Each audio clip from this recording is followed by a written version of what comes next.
Hi, this is Deborah. I'm really excited about this series. This series is based on the first signs of premenopause.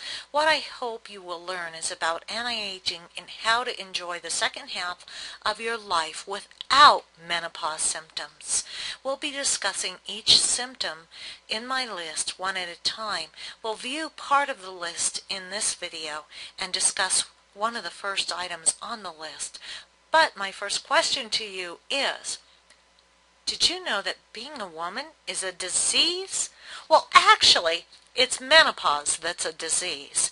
In 1964, a drug called Premarin came on the market. It's a synthetic hormone that was given to women, and it's a Western synthetic hormone, and with this began the disease state of menopause. Women in third world countries or our counterparts in other parts of civilization, even industrialized countries, don't suffer menopause, premenopause, or any of this. It's about time we learn how to protect ourselves and not suffer this disease, even in our part of the world. So at what age does menopause begin? Well, premenopause begins around mid-30s to late 40s, and it depends on a variety of factors. These things are your hereditary life, your environment, how early or late you had children or began menstruating, and how many children you had, and your lifestyle. And these sort of things. Do you eat a lot of junk food, caffeine? What about alcohol, sugar, or whole grains, fresh fruits, and vegetables? Do you take vitamins? All these things play a part in your health or decline. Other factors are birth control pills. These can throw your hormones completely out of whack. And the uterus factor. Do you have one or don't you? Also, do you have an ovary or two? All of these are the uterus factor.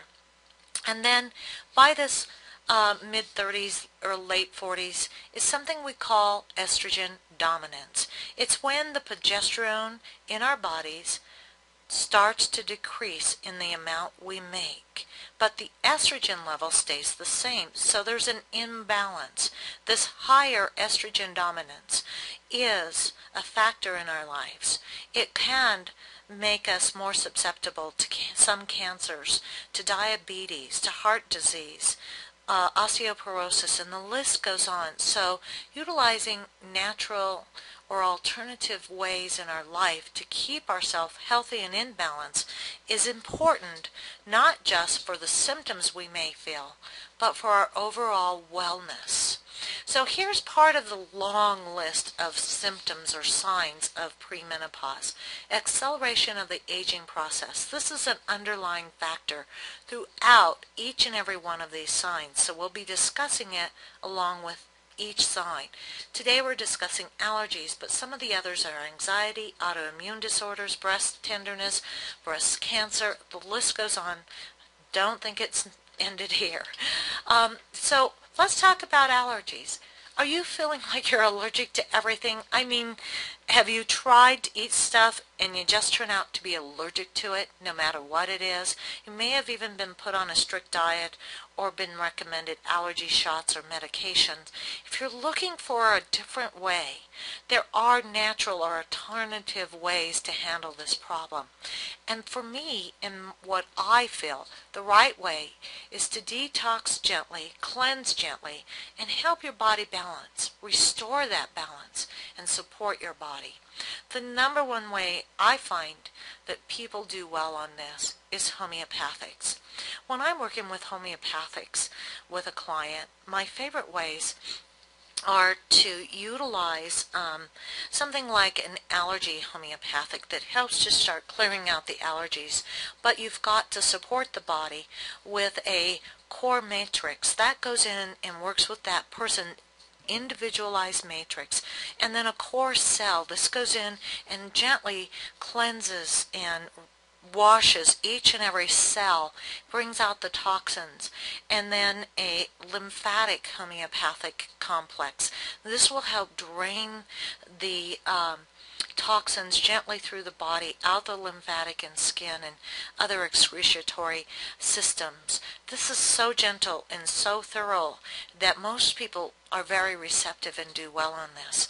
You may want to work with herbs if you have someone that can work with you with herbs. Of course, if I take off my homeopathic and naturopathic hat, Chinese herbs are my favorite, and utilization of several different Chinese herbal formulas along with acupuncture can be exciting and give you renewed energy and the ability to eat foods and do things you haven't done in a long time.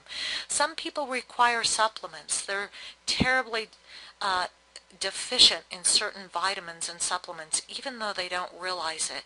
I'm going to stay on this slide a moment as I talk about a few clients. I had a client once who couldn't go outside to play with her kids in the park. She was allergic to the grass and most plants. When we utilized a detoxification, cleansing, and supportive method for her, she was able to, after a few months, be able to enjoy going to her son's daycare and then going out to field trips with them to the park. And she even eventually got where she would go to the park on weekends, and they even planted a garden. Eventually, she was so good with her environmental allergies, we were able to work on food allergies. She was very sick, and we got the food allergies under control, and she began to enjoy going out to restaurants and not having to watch about eating at friends' houses or at events and parties. She had her life back. Now, was this hormonally related? Yeah. Because about the age I see a lot of people, especially women, start complaining about allergies is in their 30s. It may have been a buildup due to some of those early factors like we talked about, the birth control pills, the lifestyle.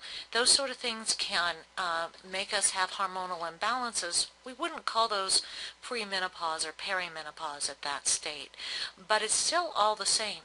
Our body gets out of whack. And you know what? Our hormones are so important to so many elements in our body. It's important that we naturally keep balance in our body. Some things that you'll start noticing if these allergies get really bad and that are signs that you are having premenopause or a hormonal imbalance will be anxiety. A lot of women will come in and say, I am so anxious. I yelled at my kid. I'm irritable with my friends. My husband's going to divorce me. I'm such a mean person. And you can't sleep. You may not fall asleep, or you may have trouble with not waking up in the night and laying there. You just get so emotional. You find yourself crying in the middle of the day, or at other times for no reason, or for the littlest reason. All of this is due to progesterone. See, progesterone is known as the mood enhancer hormone. And if your hormones are out of balance, it could mean, PMS, or it could mean perimenopause, premenopause. But if you're lacking progesterone or it's out of balance, this mood enhancer hormone is low, and you'll have this. You'll have the anxiety, the sleep issues, and the emotional issues. This is why we get this way. It's important to get this back into balance. And so there are natural ways to do that, and natural supplementation. And when I say that, I mean herbs, homeopathy, the whole gambit. You have to talk to whoever you choose for your healthcare mentor or coach about what's right for you. What you can do on your own will be a separate video. It's called Center and Let Go. It's all about how to relax and center yourself. The technique will describe a method you'll practice, and then it'll become so easy that you'll be able to center and let go at a stoplight if you need to. So we'll talk about that soon. I know many of you have asked for this video. It is a guided meditation, so it's not for everyone. We'll get on with more signs and symptoms in our next video. Thank you for attending this one. I hope you found it informative. As always, it's for informational and educational purposes only.